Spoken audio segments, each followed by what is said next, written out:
Welcome back to the Papa Meat channel. How you doing? How you doing? Come on and sit on down because today we're talking about some of the most vile people on the internet.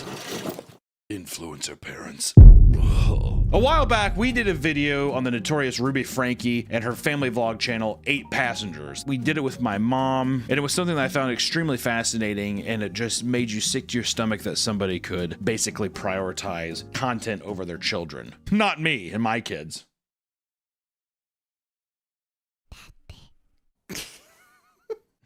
What if I told you at one time he was alive?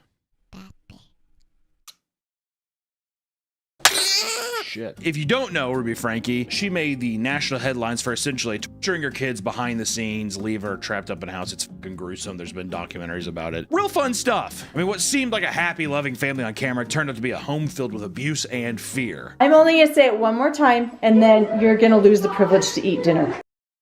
Bitch. And this story is not an isolated incident. This is something that's been reoccurring time and time again. It seems like a pattern where you cannot mix the selfish nature of content creation with raising a family, and especially whenever one relies on the other. Typically when content creation relies on idolizing your perfect life or perfect family. Doesn't mix, not healthy chemistry. So let's take a look at some of the worst family influencers out there.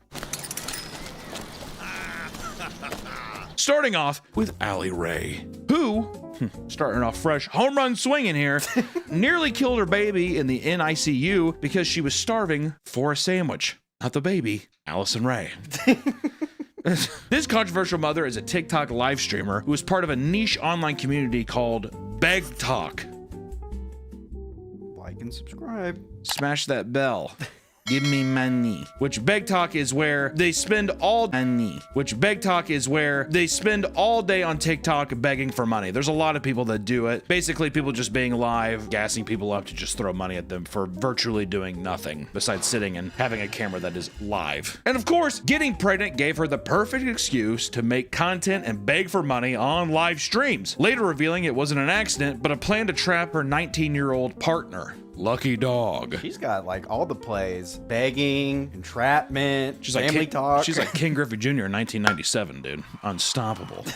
There's gonna be a couple people who are like, oh. At first, she claimed it was his idea, but later admitted that it was her plan all along. But things only got worse as the pregnancy went on. At just 33 weeks pregnant, Allie went into labor and was rushed to the hospital. Not wanting to endure a long birth, she pushed to be induced early, telling doctors she couldn't afford to wait since she relied entirely on live stream donations. Doc, I gotta be back live tonight.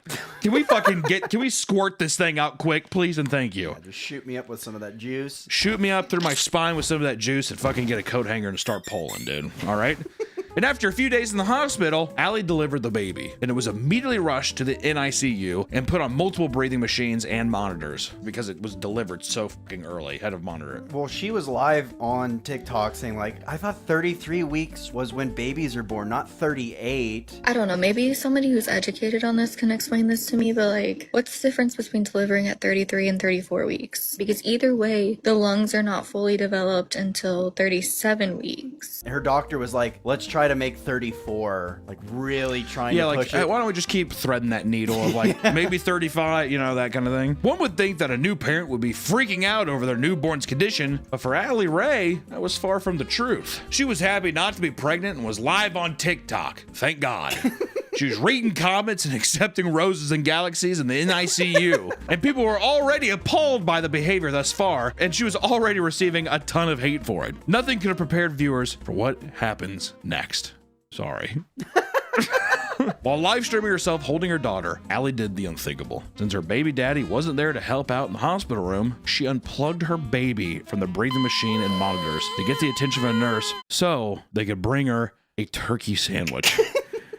No, you're fine. It's not an emergency. Oh. I just was gonna see if you could bring me a turkey sandwich. And it's so sad that this is all on video. Not even on video, it was happening in real time for viewers. Can you imagine just sitting there being like, Yeah, can you imagine the baby? yeah, the baby sit there just like, Allie clearly didn't think she'd done anything wrong, so she did it again in a separate live stream. This time, asking for a drink instead. I bet that was rage baiting. He's fine. He's thirsty, and so is mommy. And as soon as it happened, people clipped it and she went viral. Numerous reports were made to the hospital and CPS detailing what Allie had done. And additionally, viewers who had experiences in the NICU were outraged that a mother could disregard their newborn's health like that. Allie tried to defend herself by claiming the nurses told her to unplug the machine, saying, quote, "I was told that if I needed something, I should unplug it. That's exactly what I'm gonna do." Jesus Christ. God, man, you know what's kind of do you think that she really believes that though? I do think that there's levels of narcissism that come in that you maybe perpetuate a lie so much in your head that you legitimately believe that another person said it. They probably like, if you need anything, there's like this call button. It was that's what I mean. And she's just like, oh well, I'll just unplug. She told me to unplug Yeah. it so I could just like wheel myself over and get a 7-Up or a Squirt or a Vault. Hey, could you go down to the vending machine and get me a Vault? They're like, what year do you think it is? News articles came out on the situation, and the amount of backlash forced Allie to delete her TikTok account altogether. CPS would do an investigation, but Allie never faced any legal trouble for her actions in the hospital. All it's gonna do is bring more traction to my page and more money in my pocket, so. So happy ending. So it's a happy ending for Allie, and I'm sure that baby's gonna be just fine as long as she has Vault and turkey sandwiches. In many of these controversial cases, the parents typically have more than 3 children. This provides a steady stream of content, and in theory, it's a good idea, but getting 5+ kids to cooperate is hard. Borderline impossible. And that's where parents lose their patience, like the case of Fantastic Adventure. I gotta say, this is a rough watch today. This is a sad watch. I wouldn't say anything probably out of the ordinary. I would say as of late, a lot of weird stuff usually, but this one in particular, I don't know why. This case is so sad. In 2012, Fantastic Adventures began uploading a wide variety of children's content, ranging from scripted comedy skits to costume roleplay. The creator of the account, Michelle Hobson, would use her 3 biological children and her 7 adopted children as characters in each episode. 10 kids? She's like, 2 more cheaper by the dozen. My favorite Steve Martin film. The channel quickly developed a loyal fan base that tuned into each upload, and at its peak, the account had over 800,000 followers and 250 million views. Hell, I'm gonna start signing up I'm gonna start adopting myself if that's the case. Can't lie. Hey, the analytics don't lie. The channel went steady for 5 years until 2017, when controversy struck. Hobson's only biological daughter sent in an anonymous tip to the police for a welfare check on the home. That's a good sign. When police arrived, nobody was prepared for the horror that awaited inside the home. The first child they found was locked in a closet with no food or water in a diaper. The rest of the children were found starved and in a weakened state. According to the children, Michelle had repeatedly beaten them, forced them to take ice baths, sprayed them with pepper spray, and purposely withheld food, all because she believes that they didn't act well enough. And when we say pepper spray as well, just for the video, I don't want to be too gratuitous, but she's not spraying it into your eyes, she's spraying it in, let's just say, an inappropriate place, which just makes me think, like, what kind of sadistic do you have to be? Can't say that. What kind of sadistic fucking freak do you have to be to do that? It appalls me. Power trip, I think. Do you think it's just a power trip, or do you think that the person's just like, wait, I have to upload. I have to, like, going and saying, I gotta get, hey, views are down. Steven, could you come over here?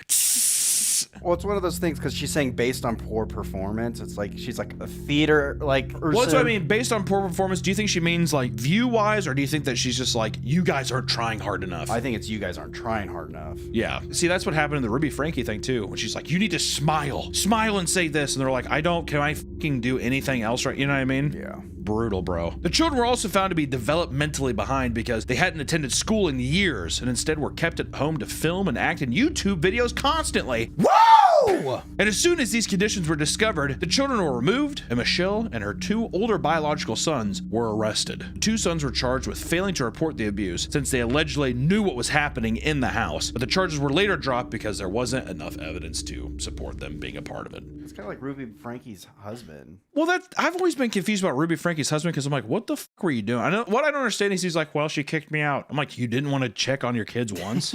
He's like, well, I had my faith. Like, seemed fine on the cameras. It's fine. How can you watch this go by? It's just weird. Michelle was charged with 5 counts of unlawful imprisonment, 2 counts of molestation, and 7 counts of child abuse, but she never served jail time. Because after being deemed mentally incompetent, she died in a hospital in 2019, effectively bringing the Fantastic Adventure saga to an end. You're mentally unfit, she just fucking like boils in a room. The only thing keeping her alive was pointing a DSLR camera at her. She's like a fucking Japanese like yokai spirit. She's like the ghost in the ring. the nurse is just like cracking the door and looking in. Film me! Film me! Like the Wicked Witch of the West or some shit. Yeah. Most parents will go great lengths to ensure that their kids are healthy and happy. However, one Australian mom got exposed for doing the complete opposite. Let's talk about the Harris family. Alana Harris and her husband, Brock, ran a popular family TikTok account with their 1 million followers under the name The Harris Family. Scrolling through the videos, you would think that they were just another happy family sharing their vacations, pregnancies, and family events with the world. The family had 3 kids, 2 boys and a daughter, Daisy, who was diagnosed with tuberous sclerosis complex, which is a rare genetic disorder that causes non-cancerous brain tumors to form. This diagnosis was devastating for the family, and Alana regularly posted her daughter in the hospital, providing the audience with regular updates and expressing gratitude for your support. Oh my God, thank you for watching and donating. I appreciate it. And eventually, a GoFundMe was set up and raised thousands of dollars to cover the cost of Daisy's medical procedures. Yet, after countless operations, doctors noticed that Daisy wasn't getting any better and that her condition was staying the same or even worsening. So a toxicology report was conducted, and it showed that her blood content had high levels of benzodiazepines, other commonly known as Xanax or Valium. Whoa. Fun one. This obviously raised red flags for doctors as they had never prescribed any drugs like that, and doctors continued to investigate the source of the drugs. And it didn't take long to uncover that Alana had been deliberately drugging her child to keep her sick. Gypsy Rose, ladies and gentlemen. That's like a Munchausen thing, right? Yeah. Munchausen by proxy or whatever. Take the Xanax. It'll make you feel like you have wings. Well, I guess for a kid, it'd be the same shit of just like, yep, you have to take it. Just that authoritative tone, you know? exactly. You're sick, honey. Yeah. Okay. God, dude. Fucking unbelievable. Alana did this because she benefited both financially and socially by keeping Daisy sick for content, a pattern consistent with Munchausen syndrome by proxy. The investigation report was handed over to the police, and all of Alana's children were moved from the home while she was taken into custody. Thank God. Brock, her husband, if you forgot that he was fucking there, like every one of these husbands, was initially suspected of aiding his wife and poisoning their child, but he later claimed that he was completely oblivious to the whole thing.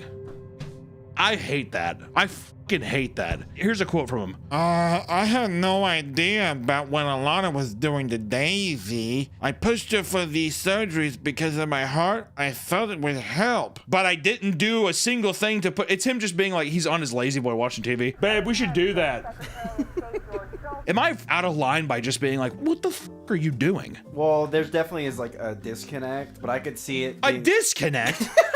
Hey, I couldn't help but notice that fucking lumpy Lou over here keeps growing things in her head. Like, what the fuck? And you just keep giving her pills. Or you never once saw her give her a pill. Word. Not once. Why, so are you taking care of it? Yeah. Okay. Like, is that as involved as you are? Like, it just seems insane. Every other friend I have that has a child, like, they know every single thing going on with that child. Like, medication they're taking, anything. Surgery's coming up, whatever. To just be like, well, I just thought she had it totally covered. That's what I think it was. It's more like, it's not odd to be like, here, take this vitamin or whatever. No. Her giving the medication to her daughter. I mean, like, you're gonna trust the fucking person that's raising you, right? Yeah. But I just mean, I am so livid by these usually, I mean, in almost all these cases, Ruby Frankie and in this one here, it's like, are you doing nothing? What are you doing? Yeah. Well, I have to work. I worked 8 hours today. Well, I didn't. I mean, I just usually come home and I see her lumps and I say, well, okay, well, we gotta figure something out.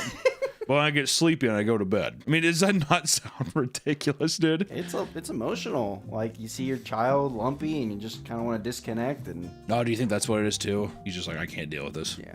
Like the stress of having to deal with that. I think it's... What a good father. I just can't. Yeah. Hey, babe, I'm going to go play Halo Wars in the basement. Halo Wars? Did you give her a vitamin? Okay, just making sure. Yeah, Halo Wars. He's like, all he has is an Xbox 360. He's playing games from like 2011. Hey, babe, I'm gonna play Sneak King. He's like, just plays the Burger King game and the. Online, many people were disgusted that they even supported someone like this and spread the story all over the internet. This ensured that the Harris family would be under a microscope for the rest of their lives. Following Alana's arrest, her TikTok account would be shut down. She would be charged with poisoning, torture, child exploitation, and fraud. Which I will say, 2 back-to-back. At least we have 2 arrests back-to-back. Usually on some of these, it's just like, well, actually, to be fair, one melted like a witch and the other one. They're like, you're insane. She's like, yeah! And this one, they're like, all right, I guess you have to go to prison. Are you going to melt? I don't think so. There are many challenges that come with raising a child, as each child is obviously different. So when you use your kids for content, it can be hard to get all of your kids to align with your narrative or brand. AKA, once again, Ruby Frankie. Gotta get them all together. Kids go through like fucking puberty, they get all moody and all that kind of shit. And after a while, you're like, you need to smile. Mama needs to post to YouTube. We need roses on TikTok. Which, let me tell you something. This is another gut. I mean, all of these are going to be gut punches, but I remember when we were reading this one, it made me actually sick to my stomach. Because for one family, their adopted child was more work than they bargained for. The Ohio-based channel was called The Stauffer Life. Micah and James Stauffer built a family lifestyle brand, gaining over 700,000 followers on their main channel and 300,000 on their garage spin-off channel. And in each video, the parents showed off their hectic life with their 4 kids as they took them to their appointments, celebrated birthdays, and other life milestones, right? 2016 and 2017 marked an exciting time for the family as they were in the process of adopting a 2-year-old from China, who they named Huxley, making sure to record every update along the way. The child they were adopting had severe autism and they were aware of it. And many viewers cautioned the parents about the work it might take to ensure Huxley was properly taken care of. If you already have that many kids and then all of a sudden you're throwing in someone who's going to need that much time and attention, I think people really underestimate what a task that is. Yeah. For severe autism, where it's at that point, it's like they can't take care of themselves, you know? But despite this, all Micah had to say was, quote, "But if anything, my child is not refundable."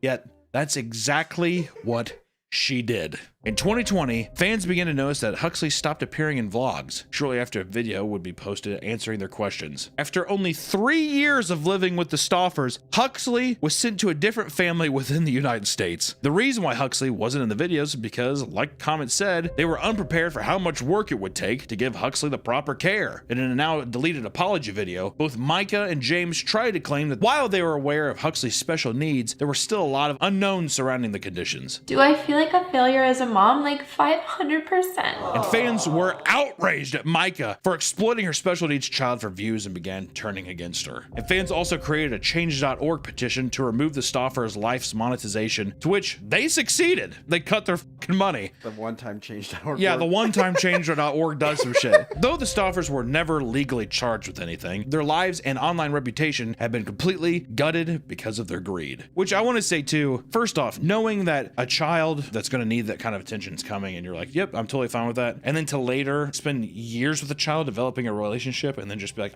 I can't. I think in many cases, especially if it's still a child and there's another family who's like, we will give them a better life, I don't think there's anything wrong with being like, this is just too much. I think it's just the angle of you 100% could tell that the Stauffers were like, this is going to be a gold mine. Yeah, here's my little autistic baby. We could, yeah. You know. So then they're pawning it off like literally like an animal. Yeah. Like, oh, this is a dog we don't want anymore. There's no morality that way too. And then two, to not be, that's one thing. I don't think people have to be extremely transparent online. I think you have obviously like a personal life, but you don't even update it to where it's like, hey, here's this child that we have now. And then all of a sudden he's just not there anymore, as if no one's gonna notice.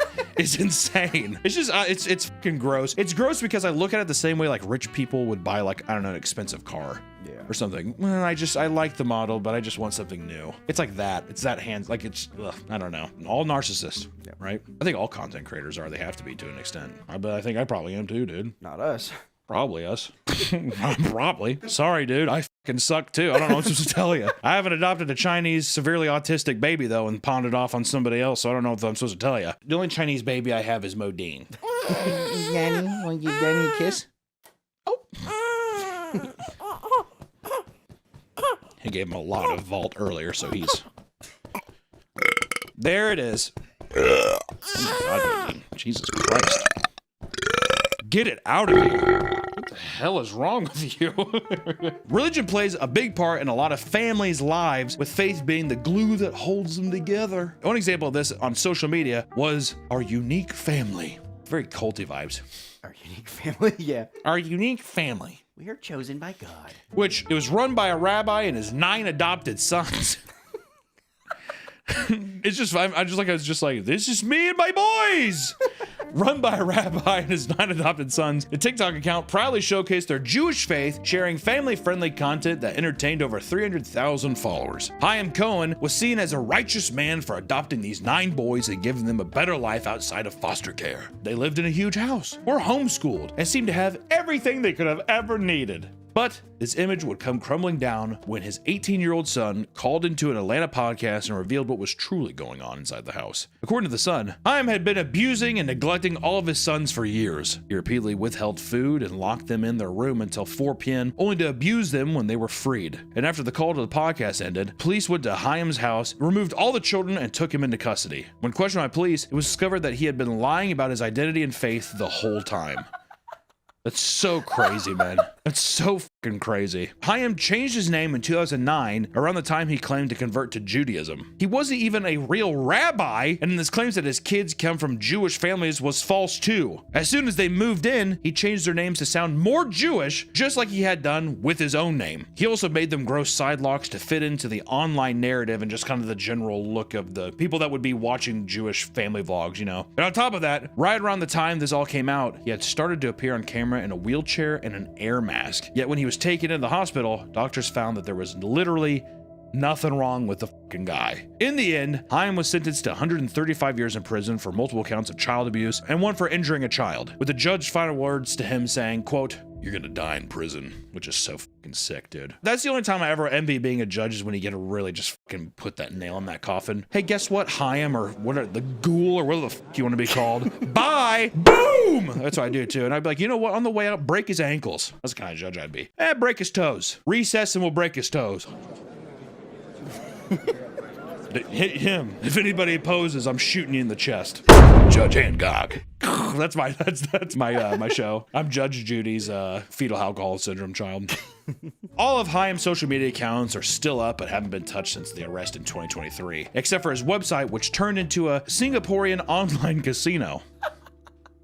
Was he hacked, or is Chaim still working in the shadows behind the scenes? Who knows? And lastly, we can't end the video without talking about one of the first family channels to ever face controversy, and it's coming back to light, and it's one of the main reasons we even wanted to talk about this, is Daddy of Five's back. This channel, if you don't know Daddy of Five, the channel consisted of father, Mike Martin, mother, Heather Martin, and her 5 kids from other marriages. Not even his kids.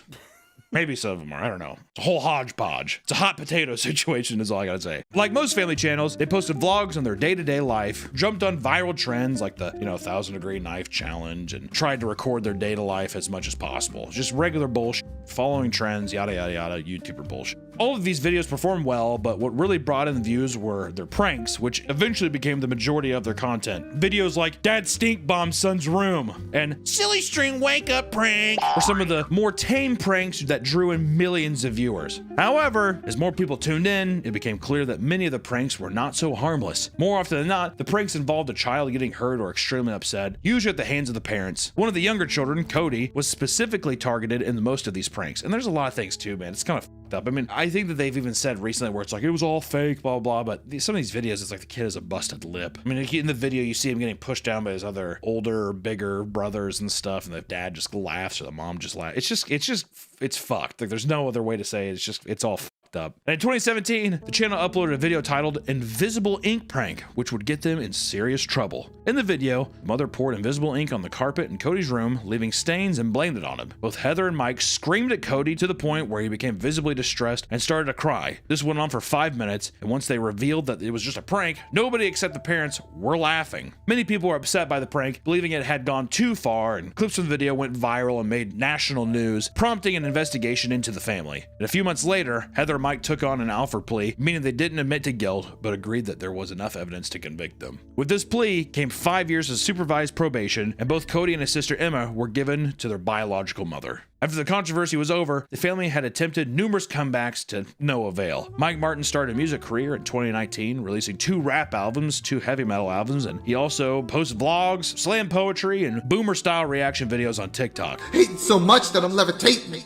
and waiting for a miracle. But I'm cynical, so I turn to the biblical. But I'm a criminal, so it's difficult. His oldest son, Jake, followed in his father's footsteps and has also started his rap career, as well as a clothing brand. As for Heather, she uses TikTok like a Facebook account, posting updates about her life, including her kids' graduation, family vacations, examination after examination with cross-examination, and other family gathering bullshit stuff. To this day, Mike and his family strongly deny any abuse at the home. They say CPS never removed Cody and Emma and claims the biological mother just hated them. Yeah, the older son interviewed his dad, and in it, he asked, like, what would happen if none of this controversy, like, if we didn't get in trouble, and be like, oh, man, we'd be set for life, man. Yeah, it's just one of those. It's just so, in my opinion, I mean, that's the thing with online stuff. Who really ever knows anything? But from all the stuff that's in front of you, it's just so obvious when someone's guilty, you know? I've never, yeah, we're not going to plead guilty, but you got enough evidence, so we're not going to deny Well, it. yeah, it's just like, all right, well, I'm not going to deny it, but at the same time, it's like, I guess you got me. Yeah, I guess it all looks kind of weird. It's just bad angles. You know, it's like, what the f are you talking about? Many parents have fond memories of picking up a camera and recording videos of their kids to enjoy for the future, right? Trying to create little time capsules for themselves to enjoy later on. However, some take it a step further and allow the internet into their home by posting vlogs and other content showing off their picture-perfect lifestyle. Though their lives might look perfect, many of them are hiding a dark secret. I want to say almost all of them. My hair looks fucked up. I would not film like this. So just go. Okay. So if you ever wish that your family was more like the ones you see online, just know that not everything is always sunshine and rainbows. And two, I say this, just if you have a family, don't fucking make content around it, man. Be a guy, you know what's a cool dad? The outdoor boys guy. Oh, yeah. Just like a guy being like, yeah, I'm gonna go camping, I do this. And like sometimes he'll bring his son along, but it isn't just like him being like every video, like, buddy, what do you think? Yeah. That kind of thing. Or a guy who's just like, I'm a dad and I'm restoring a boat in my garage. Well, he even stopped his channel because he's like, you know, we blew up too big and I don't want, like... Yeah, it was affecting his personal life, which I gotta say, respect to that guy, man. It's fucking cool. There's nothing wrong with being a parent making content. It's just whenever you're using your situation to manipulate others, using your children to manipulate others for financial gain or for social credit is just fucking gross. And I think inevitably that's what a lot of it turns into. Stay safe out there. I appreciate you all for watching. Uh-oh, Pepper needs a diaper change. Not everybody can be a great online influencer dad like me and Pepper. Uh-oh. I saw the comments. I know you guys like watching Pepper just... He dances. This is not... Pepper! Pepper, stop! Stop, Pepper!